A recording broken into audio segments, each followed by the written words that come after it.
Ikumbuke siku ambayo yule aliyedhulumiwa atakwenda mbele ya Allah, atamwambia siku hiyo, ya Rabbi khudh li haqqi min fulan falaqad dhalamani, Mola wangu leo nakuomba nichukulie haki yangu kutoka kwa fulani, huyu duniani alinidhulumu, leo nataka unilipie, leo nirejeshe haki yangu Mola wangu,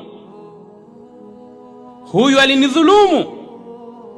Aende mbele ya Allah subhanahu wa ta'ala, mtu aliyeuawa duniani kwa dhulma, mkono mmoja kamshika aliyemuua, mkono wa pili amekishika kichwa chake kilichokatwa, madamu yanamtiririka mwili mzima.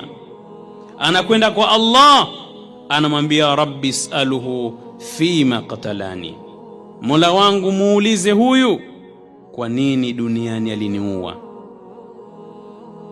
kosa gani nilifanya mpaka akaniua huyu, leo Mola wangu nataka unilipie.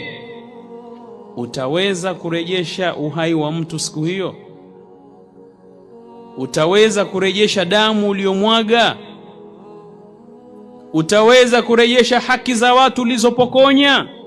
La tadhlimanna idha ma kunta muqtadira fadh-dhulmu tarji'u uqbahu ila an-nadami tanamu 'aynaka wal-madhlumu muntabihun yadu 'alayka wa 'aynu Allahi lam tanami.